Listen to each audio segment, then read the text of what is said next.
What I had to share this morning is just very brief. For years and years, I would, without even explaining it for years and years, I would just, people would ask me what I was doing on a weekend or something like that. And I was like, I'm going to a party. And some people would respond with, oh, okay, because they knew I was a Christian, and I didn't explain myself for a long time to anyone because I was waiting for somebody to ask. And some people would ask, okay, well, yeah, where's the party? And I would tell them where it was, but I still wouldn't say anything about what was going on. And a few people said, hey, I'm interested in coming. And so I said, sure, you're welcome. It's wide open. And every now and then somebody would come with me, and they would get it, but we never talked about it. And but eventually I said it to someone who had a very negative opinion of partying. His mindset of partying was a very negative thing, and so he was bold enough to ask me. He's like, "What are you talking about?" So I said, yeah, just about every weekend we have one, usually 2 or 3 even parties that, and he's like, really, and he said, don't you think that that doesn't, I don't remember his exact words, but don't you think that kind of disagrees with your faith? And I said, no, that's what my faith is all about. And so I said to him, I said, why don't you come? And he's like, no, I won't do that. I said, well, if you're not comfortable, I can't remember how I put it. I said, you can come to the one that is a little more laid back. And eventually I did tell him. What I'm referring to when I say a party is a gathering of the people of God. When we come together to celebrate our freedom, we come to celebrate the joy of the Lord that has set us free, that has delivered us from bondages in our minds, from the controlling forces of depression and all different kinds of things like that, but also that gives us something to hope for, gives us this hope and this desire for knowing God. And so we were getting together on Fridays nights and Saturday nights and Sunday mornings every week. Virtually every week we'd have some kind of gathering on every night, but it was usually worship, where we get together, and sometimes we'd play volleyball and it turned into worship. You never knew what was going to happen. And so, over the years it just became part of my terminology, and I referred to going to church as a party almost exclusively for many years. And I think it's vitally important for Christians to realize that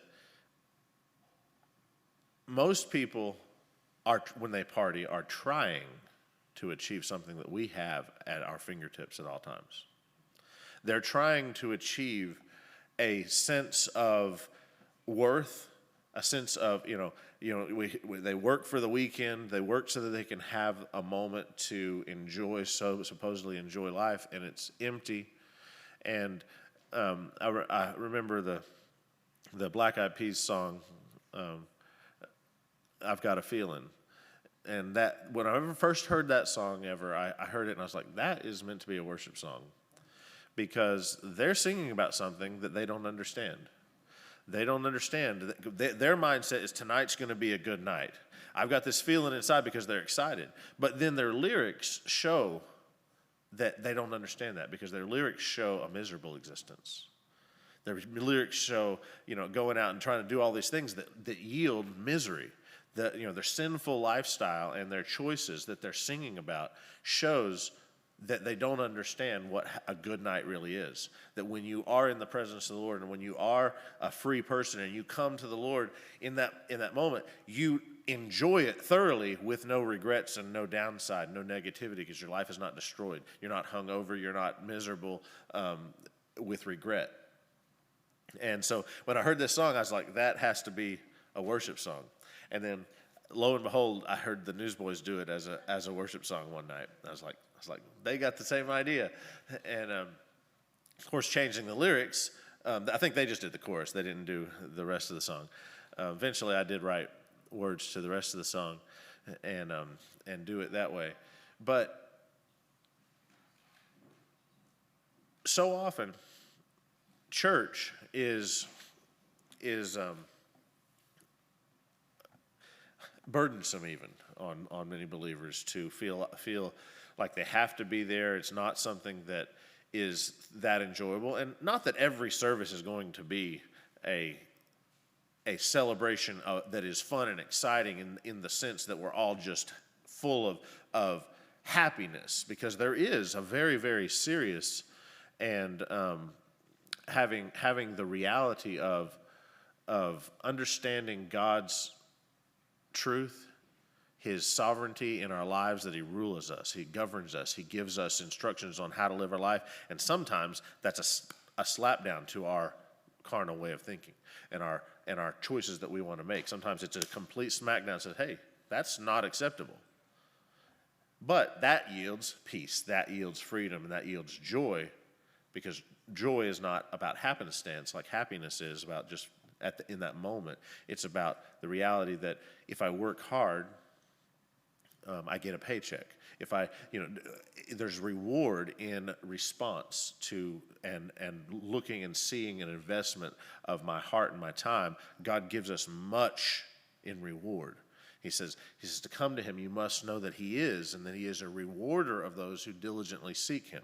So sometimes that diligently seeking Him is not always exciting. It's not always the most, I just feel like studying the Bible, or I just feel like praying, or I just feel like going and fellowshipping with people. I'm kind of in a reclusive mood. It doesn't always feel like it's something you want to do, but you'll understand that when you diligently seek Him, when you really put your heart into it and your mind into it, that you are rewarded. And you're rewarded with not only many other things that are countless and you can't predict them, you're rewarded with Him. You're rewarded with who He is. You're rewarded with revelation and truth, and you're rewarded with the presence of God in your life that heals you. It heals you from the many different struggles and the many pains that you have to endure. And it gives you the ability to be a balm, the balm of Gilead. It gives you the ability to be able to do what God does and go into environments and situations that are very, very hard, because you're carrying the presence of God in your life. So, back to what I was saying about coming to and being with the people of the Lord and fellowshipping and worshiping, we really have to have our minds opened to this understanding that God really wants us to exhibit the celebration, the joy of what it is, what it really means to be free in God, because that's what encourages people. There are many people in this body, an extended group, that are hurting. And we can be that healing. But if we are downcast, if we're not actually lifted up by the presence of God, because we're not diligently seeking after Him and we don't have it, then we don't have much to give. And so that's an encouragement for us to recognize what it is, to have our mindset changed. Often freedom is simply just a perspective. If your mind is focused on the wrong thing, then you're not free to enjoy life. But if you shift it, like when you're going through a hard time, when you've lost a family member tragically or something, you can focus on the loss, or you can be grateful for the life that you experienced with them, and you can be grateful for the salvation that God gave them, and you can be focused on the gifts that God is doing and the strength He's giving you right then to move forward. It's all just a matter of mindset for freedom. Otherwise, you're in bondage to a fear or a pain, or just completely blinded to the joy and the peace that God wants to give you, because your mindset just has to be changed. And so that's freedom, just simply having that shift. And I've found that shift is almost always readily available, especially when you go into the presence of God. when you look at God, there's no shadow of turning in him. There is no hint of a darkness in him. He is 100% light. We talk about the glory of God, and we use these words and we throw them around, but it's the light. It's the pure light that allows us to see and know where we are, know who we are, know where we're supposed to go. It gives us light. It gives us sight and perspective. Without it, we're bumping into everything and blind and incapable of functioning. So I still use the term. I don't use it exclusively anymore, but I still use the term a lot, and people don't get it most of the time about going to a party. But I still do look at it that way. It really is a celebration. It's a party to be with my brothers and sisters in the Lord, but especially to be in the presence of God. That is a celebration. That was a gift that was given to us through a sacrifice that Jesus gave us and a resurrection that gives us this ability to step into the Holy of Holies and be in the presence of Yahweh, the creator of the universe, to celebrate this with other people. This should be the biggest celebration, the biggest party, the true definition of what a party is.